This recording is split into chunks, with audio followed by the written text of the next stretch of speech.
In this video I'm going to be comparing Kamikaze and the Prelude, so please enjoy. So for the Prelude, written by Wordsworth, my first point for language is the quote, "One summer evening led by her," which kind of introduces something that sounds significant, like a significant story to the narrator.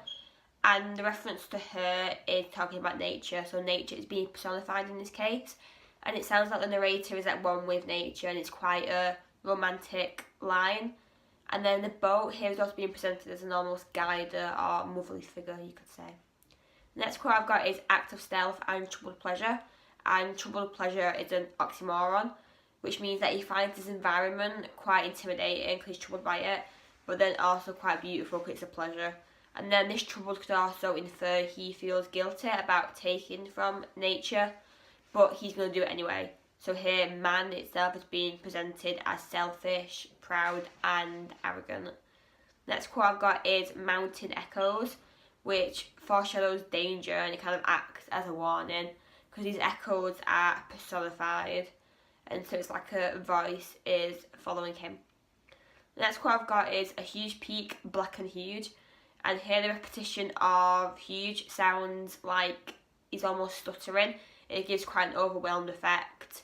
And also this happens just after the volta, which is significant because that means we see a change now in the tone of the poem. And so we can see the narrator being afraid now of this big mountain ahead. And also the plosive of the P and the B sounds quite heavy and dominant. The next quote I've got is "upraised its head, growing still in stature and towered." And this is an almost semantic field which describes power and dominance of the mountain, as it's being personified as this monstrous and grotesque being. The next quote I've got is "trembling oars," which gives an impression of his anxiety, even though obviously it's him trembling and just because he's holding the oars they tremble, but it makes it look like the oars themselves are trembling, which kind of shows the power of this mountain as an object is now reacting and is afraid to nature. Next quote I've got is "in grave and serious mood," which shows how the narrator is disturbed by his experience and it's had such a big impact on him, and it was dramatic and unforgettable. And then I've got "their hunger darkness, call it solitude," which basically shows how the narrator feels alone and unsettled. And at this point he's became almost conscious of his limitations, as he was so proud before, but now his ego has deflated. And then he says "trouble to my dreams," which shows he doesn't love and appreciate nature anymore. It's a fear to him now, and it's something that he dreams about as a nightmare rather than a pleasant dream. So now we can discuss themes in this poem. So obviously the main theme is the power of nature. As at the start, nature is described as being beautiful, it's described as having sparkling light. But then the mountain appears and is personified as being terrifying and monstrous. It's big and threatening part of nature, which contrasts with the beauty of it before. And also this makes him return the bow that he previously stole, which is quite interesting as it shows how nature can influence our actions and behaviours. And then we see the narrator being unsettled and changed by his experience. And then we can talk about the theme of fear, as at the start he was very carefree and he had a lot of confidence. But then obviously this happened and now he's got deep fear that we see have a long-lasting effect on him. And then we can talk about an individual experience, because the narrator is quite alone throughout this entire poem. We only see him, he's the only person in it. And also he describes the personification of nature as directly to him rather than anybody else, so like he feels personally attacked by nature. And then at the end he gets depressed. And then that shows how he feels rather isolated, alone, and he also starts to feel rather insignificant being a human. I've only got 2 points for form and structure, but oh well. So the form of this poem is an epic poem, which is basically usually about heroes or kind of like great adventures. And so here we can see nature as being the hero in this poem, as it reflects the revelation of the power of nature. Because we see this narrator being all cocky and then nature comes up and is the overall dominant force. And then in the structure we can see the repetition of huge, for example, which shows how the poet's previous great language has left him and he's lost the ability to articulate his language because of the revelation of the power of nature versus himself. So the next poem we're going to talk about is Kamikaze by Garland. And I haven't got many language points for this yet because I've not finished annotating it, so I'm sorry, but I've got some points that I can talk about. So the first quote I've got is strung out like bunting, which is ironic as bunting is generally used for celebration. However, there's going to be no celebration for this pilot because we see him betray his country, which is reflected by the reactions of his family. And so seeing this bunting reminds the pilot of his failed mission and the betrayal to his country.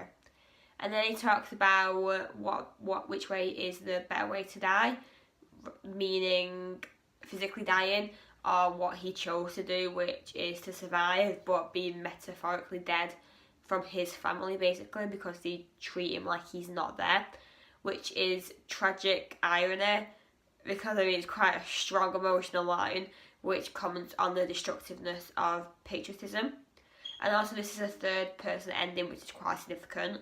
This is the daughter talking about the pilot, which means the reader never actually knows how the father, the pilot, felt because he never speaks in this poem. It's an entire narrative without his voice, which also shows the lack of power he has as he doesn't actually get the chance to say his own story, which is quite sad. And then I've got the sibilance of shoals, silver and sun, when the pilot is describing the nature, which reflects the smooth movement of the fish with the S sound.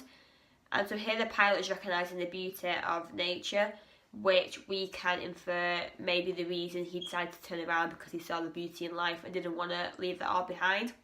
But then if you want to take it in a different direction, you could say the sibilance is more of a hissing than a soft sound. So maybe this hiss hints at the pilot's betrayal. And then I've got Bill Caines, I want to say, of Pearl Grey Pebbles, which shows an innocent childhood activity, which contrasts with the pilot's job at war, which is not that innocent. Now we can discuss the key themes in Kamikaze. So I would say the main theme is national identity. So the incarnations, which the pilot hears in his head at the start of the poem, refers to the patriotic propaganda that he hears. And also we see this at the end of the poem, where the family's patriotism is more important than their love for their father/husband, which is quite sad. And then we also see the power of nature, as nature is ultimately presented as a force which stops the pilot going on his suicide mission. It's the reason why he turns back round, because the beauty was overwhelming for him and he didn't want to leave that behind. And it also alludes to the fact that nature is stronger than humans, as the incarnations from humans to try and make him go on this mission were not as strong as the power of nature and its beauty and its influence because of that. And also we see the theme of loss and absence, as even though the pilot doesn't die, the family still lose him, and also mourning. So like when the daughter's talking, she talks about him being no longer the father we loved, which is quite sad. And also a theme of memory, possibly, because the pilot's childhood memories are happy, and again it's another reason why he might have decided to turn back around. But then we see the daughter and her memories aren't that happy really, because she's thinking about her father's mission, which he didn't go on, and then the whole family kind of ignored him, which must be quite difficult for her, especially if she was quite young and didn't really understand why. For form and structure, the structure of this poem is quite tight and controlled. It's 6 lines in each stanza which doesn't break, which represents the tight military control and the incarnations in his head, etc. But yet this poem is also in free verse, which you could argue represents the freedom of expression that the pilot wanted to have, or maybe the freedom he sees in nature, which inspired him to turn back around.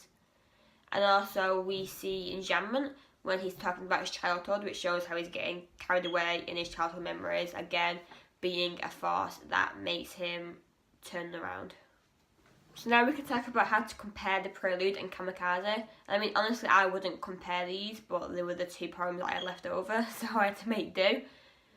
But you might be put in a situation where you're kind of forced to compare 2 poems, so let's get into it anyway. And so when comparing the Prelude with Kamikaze, I would talk about how they both present man as being powerful, however present nature as being the most powerful. And so in the Prelude at the start we hear about the act of stealth from the narrator, which shows how he's selfish and takes whatever he wants, which is a representation of man as a whole. And then in Kamikaze we see the image of embarked at sunrise, which is quite significant as this links to Japan being the land of the rising sun and represents the Japanese flag, which is used by the military, again showing this tight control of man. But then in the Prelude we see nature being the ultimate power, which we also see in Kamikaze. For example, in the quote, "A tuna, the dark prince," which is quite threatening for a tuna. And it shows just basically how this natural image is the truly powerful thing, and again it is an influence in making the pilot turn back. And then we can also discuss the form and structure in the two poems. So as we said, Kamikaze has the tight structure which symbolises the military control, but also has free verse and enjambment. And then in the Prelude we see it being an epic poem which presents nature as being the overall hero against selfish man. Hey guys, so in this video I'm going to talk about poppies and war photographer and compare them. Thank you for watching, I hope you enjoyed, and if you've got any video requests please leave them down below. But I am trying to do things in kind of like an order now. Now we've got the list of exam dates, so I'm not going to do history videos at the moment until later on as they're rather late in the exam period, whereas English late is straight away, so that's why I'm getting into this now.